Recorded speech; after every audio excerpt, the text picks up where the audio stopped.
I was trying to send you a message there in the chat.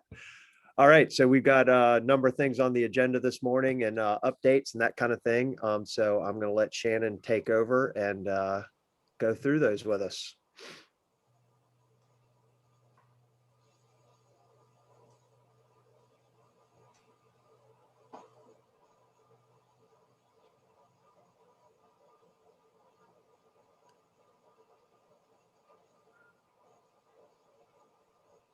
You're still muted, Shannon. There we go.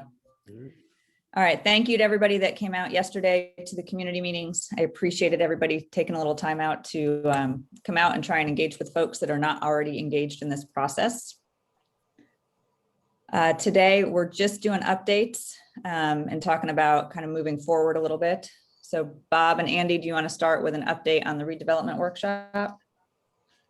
Sure. So we had the 4 submittals. We met last week, and we decided that we were going to interview all 4 companies that submitted. So I believe it's next Friday, the 30th, we have 1 coming in. And then on the 4th, we have the other 3 interviews that afternoon. So that's where we are. And we will have updates as we continue to move forward. All right. Does anybody have questions or concerns about that? Can you share the firms that have submitted, or is that not for public consumption? We can share those, right, Andy? Oh, yeah. So we had LS3P Okay. out of Greenville. All right. We had what you call it out of Spartan. Who's in Spartanburg, Tool. Andy? Who's that? Tool. Tool is from Spartanburg. Benchmark out of Charlotte, and Development Strategies are the 4. Thank you. Mhm. All right. Those will be done. Those interviews will be done as executive sessions, though. So the other 3 can't watch, each other's presentations, because that could disadvantage one or the other. So this is the first step to see if you want them to conduct our charrettes. Yeah, this will be the interview to choose one to conduct the redevelopment workshop. All right, thank you. Yep.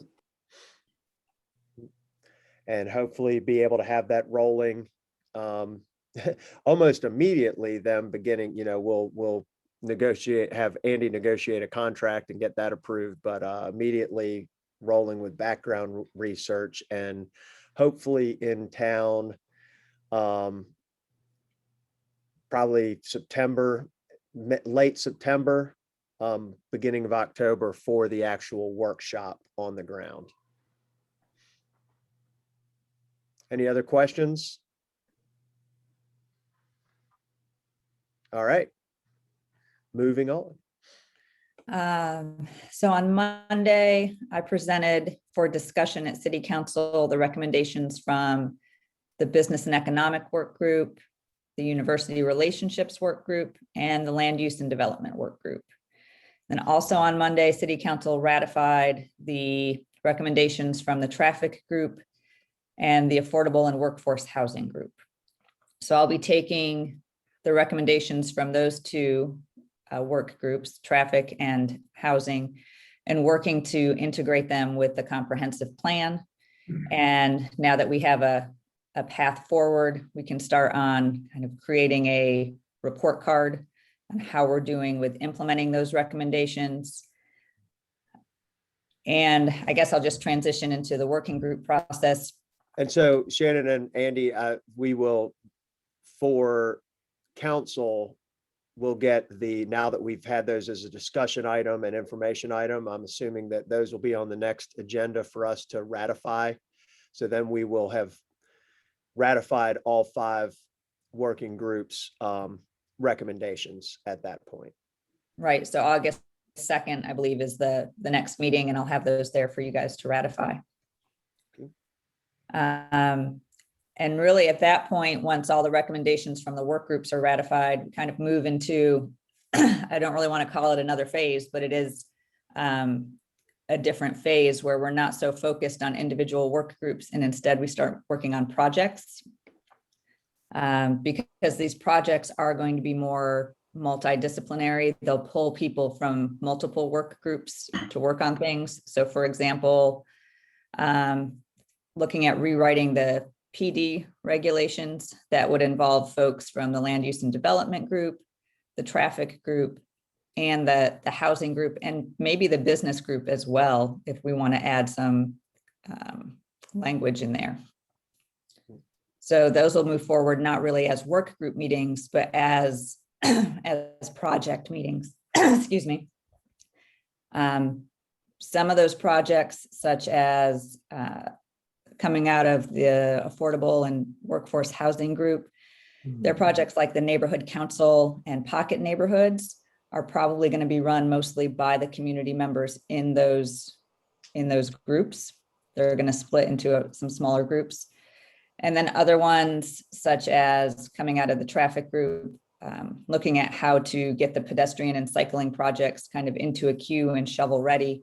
That'll be mostly staff with some input from other folks on that traffic group. Do you guys have questions or ideas or concerns about moving forward? We'll be moving away from the individual work groups. We can still keep them updated, but we're going to kind of move on with the people that want to actually or do the implementation.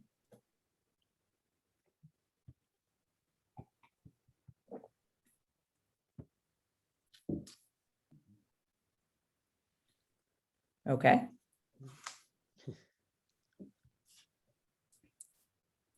So I guess next on our list is kind of a review of how the community meetings went yesterday.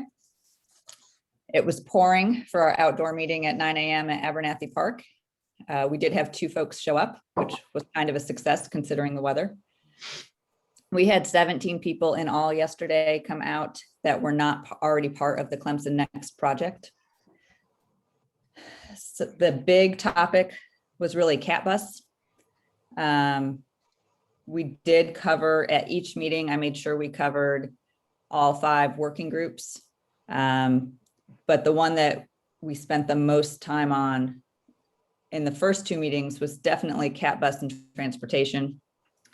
In the after work meeting from 5 to 7 at Little John, that one we spent more time on kind of the neighborhood councils and the affordable housing recommendations. But they were covered at all of those. At all the meetings, I asked everyone how they heard about the meeting and what brought them out. And the most number of people came out to those meetings because someone personally invited them. Also through the city email blast, the city Facebook page, Green Crescent Trail sent out an email blast, and we had people show up because of that. And we had a couple of folks show up because they saw a flyer at church on Sunday. So our purpose for yesterday's community meeting was really to kind of provide another avenue for the community to engage with this project, also gather some feedback and ideas to see if we were missing anything. We accomplished that to some extent. We'll have to, if we want to continue to engage the community going forward, we will just have to continue to work on how to reach people and how to get them out, or where we need to be to get their feedback. Well, Shannon, what was the primary feedback around cat bus? What was the topic centered on around that? It was centered around everybody would like to see more routes and more regular routes for cat bus. And the lunchtime group, I had a big zoning map of the city. They actually drew their ideas for potential routes or how they would like to see cat bus run. They drew those out. So I'm going to take those to the traffic committee, because we'll have Sammy and Heather on that traffic committee from cat bus and discuss those. But really, they think that the key to getting more people off the roads and riding transit is it has to be regular and reliable. The other things around cat bus that were discussed were having more shelters in areas where cat bus lines would cross, and making sure if cat bus was just going to run on, like if it's just running on 93, that there's sidewalks from those neighborhoods or safe ways for people to walk from their neighborhoods to get to a cat bus stop. So looking at integrating maybe our sidewalk planning with the cat bus routes. We also got some good feedback, something I hadn't noticed, but the traffic group is also working on wayfinding signage. Somebody mentioned that downtown, there's the parking signs that are downtown don't say public parking, and that can be confusing to people. So we got a lot of feedback on the parking downtown and signage as well, because we did discuss, Doug, the perception of the lack of parking downtown, and that the people that came out yesterday really felt like they've lived here long enough, they know where the parking is, but that it's really not advertised well. So for example, there's some residents that also don't know that the Earl Street garage, there's public parking available there as well. A lot of residents assumed that was just for people in those apartments. So we got some good feedback that we could take and use on the signage project. Great.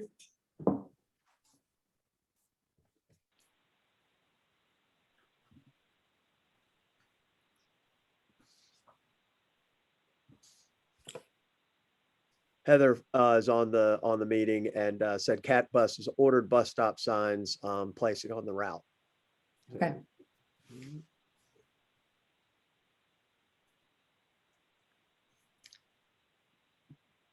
So that's all I have for you guys this morning. Another update, the first reading of the strategic plan ordinance did pass on Monday night. So we will have the second reading of that on August 2nd as well. So we are moving down the road with that ordinance. Other questions or comments about anything that we've covered? I think one thing they talked about in the morning that maybe, I don't know if this group or some other group, is the notion of how do you get more people at these meetings? I think we're, from sort of ClemsonNext perspective, going into the meeting season. We're going to have lots and lots of meetings. One suggestion was maybe we have meetings during the same time as practice for youth soccer. So those parents who were dropping their kids off can then just go to a meeting for a while, not during the game, as I was told. But I don't know if this group should be thinking about this, or some other groups, some other ways to get people out. I mean, 17 honestly was more than I expected, but is far below what I think is necessary. I think recent discussions we've had in council with the ordinance change for commercial and plan development indicates how crucial it is to get early feedback as opposed to feedback, 1 week before implementation. So I don't know how we do it. It's interesting that, some people saw through their churches, but I just think we have to keep chipping away at that level of participation that we feel comfortable. We're hearing at least a sense of the general community feeling, or the feeling of different groups in the community. I like the idea of neighborhood level meetings, maybe meetings in more casual places. We were doing conversation with council. Brian Fraser suggested maybe having them in restaurants and bars and just other people where people congregate anyway. But anyway, just some thought about how do we get more input from more variety of people in a timely way. I think is going to be crucial to whether this all works as we move along and really do start needing public support as we make some tough decisions about funding and availability and locations and those kind of things. So I don't know, Shannon, if this group does that, if that's a special group we want to have look at that, or how's that going to occur? Well, I'm curious, Fran, so you guys have conversations with council planned every fourth Thursday of a month. Right. One thing I thought that ClemsonNext could do is I could come wherever y'all are at and be off to the side somewhere or in an adjacent room Good. I with like some of that. the ClemsonNext material, and that might get us some more feedback on what Clemson Next is working on. Yeah. I tried to talk to everybody individually who came that was not already associated with Clemson Next as a project. And there was a really good idea that one of our younger participants had, which was the university sends out email blasts, and people tend to look at that because that are the students and the faculty associated with the university because they think there's something important on there. That once school starts in August, to see if we could get the university to send one out that says, hey, you also live in the city of Clemson. Here's how to engage with them. Follow them on Facebook. Here's their Instagram account. Because the person that showed up said, you know, he kind of found the city Facebook page through a rabbit hole. He was looking at something else that took him here. He followed it. And then that's how he got the notification for the meeting. Mm. So he was suggesting that, you know, students, graduate students, residents of the city, kind of in an age group that we don't normally get out to the meetings, that might be one way to get them to engage. Yeah.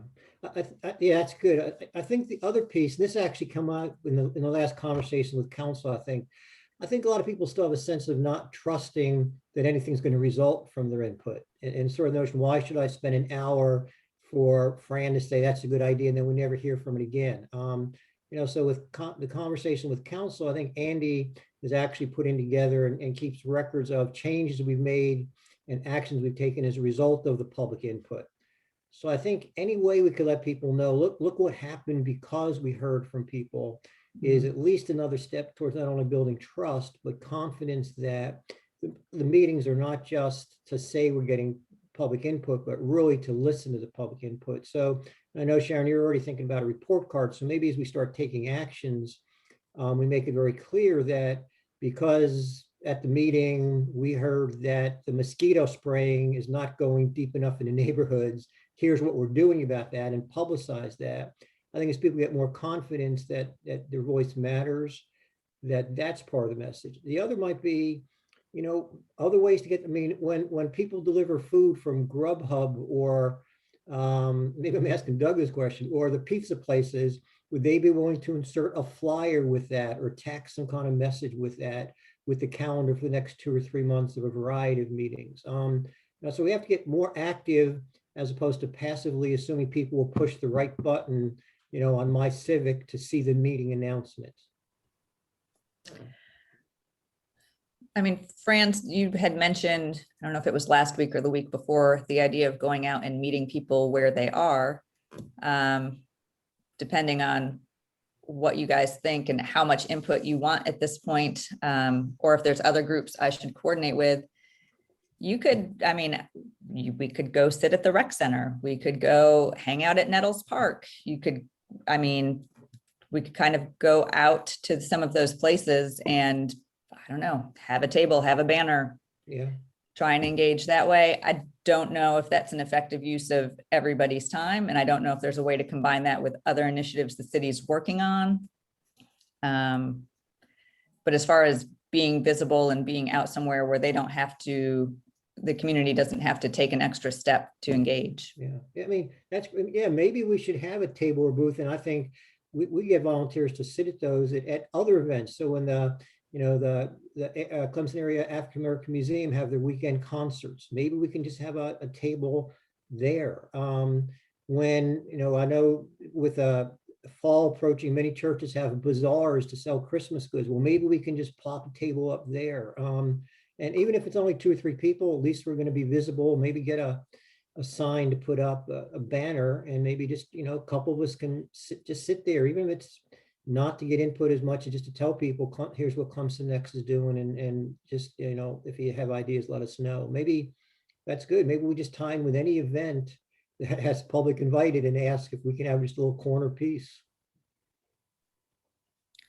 I think it also depends on what your purpose for that really is. If it's just to publicize Clemson Next and what we're working on, because I think we're really moving into a phase with most of these projects where it's more key to have the right staff involved and the right expertise involved. So we're not necessarily looking for volunteers. Maybe this is more of disseminating information, just so everyone's aware before like ordinance changes or regulation changes come up to city council? Is that what you're looking for? Yeah. I think, Fran, I'm gonna be a bit contrarian here in that I think we have to be careful because people are meeting to death. And as a city, we don't do a good job of coordinating meetings, and we're asking, come to this meeting for this meeting for this meeting for this meeting for this. So I think we need to be careful, and we need to have something new for them. Because, yesterday, it's great. We didn't learn anything new. We got, at all yesterday from any of those meetings that we had not heard on multiple occasions before. Everything that we heard were things that we heard throughout the process from last March, when we did input and did rounds and rounds of input on what those recommendations would become, and those kind of things. So I think we should be careful to let's have a number of things before we ask for input again. Like, hey, we've got these 3 ordinances that are going forward, and we're going to be these funding requests and this, and that's what we're and have specific actual implementable items that we're looking for feedback on, that have been fed through a very, in my opinion, probably the best process of getting input throughout time and across a long period of time and multiple iterations of that. So Yeah, let's have like I real guess things that are going to happen. Yeah, I'm not saying meetings. I'm saying meetings is necessary, but I think information opportunities whenever possible, because I still think if you stop 10 people on the street and say, what's Clemson Next? One might know, 3 or 4 might say, well, I've heard of it, and the other 6 say nothing. So you're right. Meetings should be left to necessary things, but I think the opportunity to be visible and let people know we're here should be anytime we can, just so when Clemson Next is met, at least people have heard of it. But absolutely, and I guess the example is what you said, the Nettle Park meetings with the Clemson Next meetings really have overloaded people and even been somewhat confusing. So I'm with you 100%. Although I did learn a few new things yesterday morning, to be honest with you. But Hey, yeah, guys. I'm with you, Bob. I am. Yeah. We have an attendee who wants something to discuss with us, so I'm going to let Sue Wharton join us. Sue?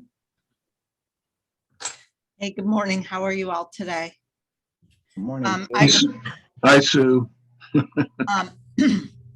I guess I just wanted to first say thanks for the work that you're doing. And I would have come to the meeting, one of the meetings yesterday, but the notice of when I'm getting the emails of when the meetings are, it wasn't sufficient time for me. So I guess one thing that I would just ask is maybe there's more advance notice of the meetings. One thought that I had is I will go back to my neighborhood book club and ask if we could have somebody from Clemson Next come to our book club meeting. That would be 10 people right there in a book club that are folks that care about what's happening in the city, and getting on our group meet to ask if also maybe outside of our book club, if speaking of neighborhoods, I live in the Mountain View neighborhood, if folks would be willing to come for a gathering to talk about Clemson Next. So I just wanted to just share those 2 pieces of information. Thanks for the work that you're doing, and just appreciate the opportunity to listen in today. Thanks, Sue. Thank you, Sue. Larry, you had your hand up. Yeah, Sue, I think that's a great idea. Certainly, we can do that. I wanted to go back, Bob, to something you said. I thought it was extremely helpful yesterday in the meetings that where we had proposals and actionable steps, we were getting reaction from outside people that had not been involved with the conversation up to that point. I thought that was extremely valuable. So I agree, the more, in addition to just making people aware of Clemson Next and everything that's going on, the more we meet with them and also have actionable steps in mind, not that we've obviously confirmed those. That's why we're going out there to talk with them. But I thought that was the most helpful part about it. Not that we learned anything new, as you say, Bob, but we did get people's reactions to some of the actions we are proposing. So the more actionable information we can provide when we are enlisting the help of the public more, I think that would be the most valuable. Yeah, I agree. I agree with both of those things. Again, just the information to get more people to know what Clemson Next is. And then that's exactly, kind of what I was saying is that when we do these again, I think we should, our like trigger to do these the next time we do them should be like, all right, we've got these 5, 3, 5, whatever it is, specific things that we want to get feedback on that are coming out of the committees and working groups. So we can, provide some focus to that and still give a time for some open input as well. But say, here's what we're thinking about, here's what the process is going to be. Because that was good yesterday. A number of people asked about process a little bit. How are these things going to go, down the road? So as we're figuring out that process, and we have things that are ready to move forward, I think that's our trigger to, do these. We've got this package of actionable items. And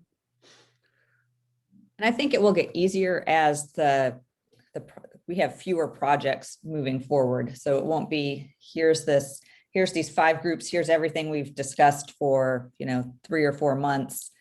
As the project narrows down into those actionable items, I think having these discussions with folks will be easier and more targeted. Yeah. So, all right. Anything else?